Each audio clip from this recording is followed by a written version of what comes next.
wanted to talk about was how when truth is abandoned, when an ultimate moral authority is abandoned, that is how tyranny develops in a culture, in a nation.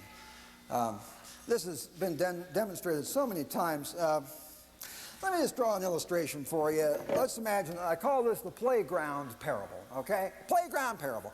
Let's imagine, here's a playground. So hundreds of kids out there. They're all playing, you know, it's a typical grade school playground, okay? And they're throwing balls around, they're skipping rope, and just and maybe a few fights might break out, but that's okay, they get broken up and everything. And it's really a pretty safe place to play.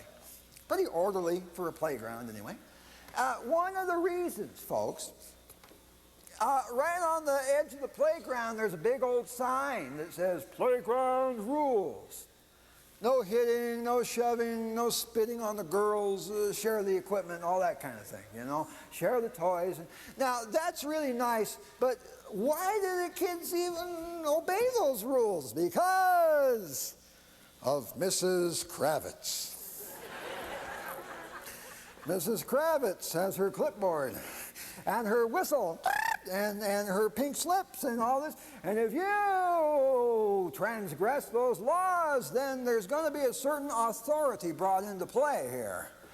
You might even have to get sent to the vice principal's office. No one's ever seen the vice principal. But they've heard about him. And there's this holy terror, you know. But anyway, that's what keeps, okay, let's do a little experiment here. We'll take Mrs. Kravitz and we'll take her off the playground, okay? We'll put her over here. There, she's gone.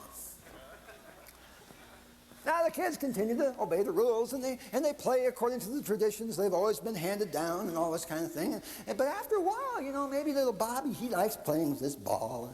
He just loves playing with the ball. And as a matter of fact, he's getting kind of tired of sharing it with the other kids. He wants to go throw it against the side of the school building there. So he starts throwing it against the side of the school building. This bonk, bonk, bonk, bonk. And all the other kids start standing around and they ain't got nothing to play with. And Bobby, you're supposed to share the equipment. I'm going to play with the ball all by myself, but you had to share the equipment. I have my own truth. I'm seeking my own reality, and how dare you impose your narrow-minded, bigoted, right-wing, fringe fanatic, Christian conservative, fundamentalist morals on me.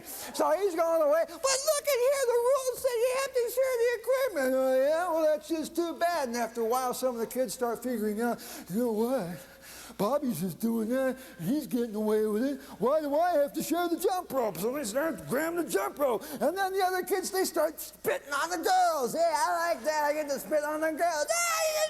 And they start kind of challenging those rules, and they start crossing the rules out. And finally, the whole rules get torn down. They knock the whole sign down. Now you don't have any rules at all. Every child is playing according to the dictates of his own conscience. Clarifying their values out there. Now you have a playground in chaos. Now here's the big question.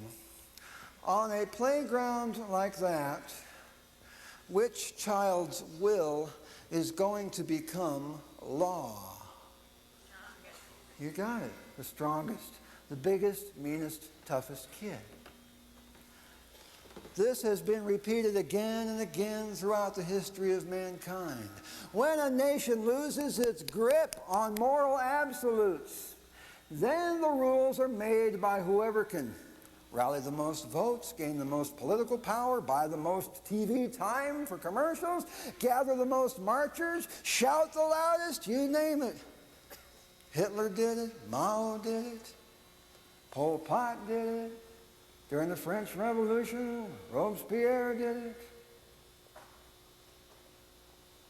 And in this nation right now, we have people who know how the game is played.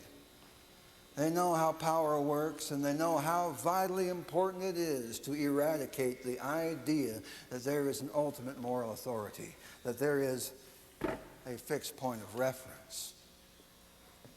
It's interesting to me that whenever the communists took over a country, be it in Asia or Africa and anywhere else, they'd have these indoctrination classes, and they'd start taking all the peasants and the workers and everybody else, and they'd put them in these classes. Mandatory. Did they study Marxism? No. Did they study the tenets of socialism and socialist economy? No. What did they study? Evolution. The first thing the communists wish to establish is that there is no God, there is no authority higher than the state. We are the big kid on the playground. I want to tell you something. The only reason we have freedom in America now is because somewhere back there in the beginning, somebody said, we hold these truths to be self-evident. That all men are created, that all men are, help me out, say it. Are created equal and are endowed by their Creator with certain inalienable rights. Among these are life, liberty, and the pursuit of happiness.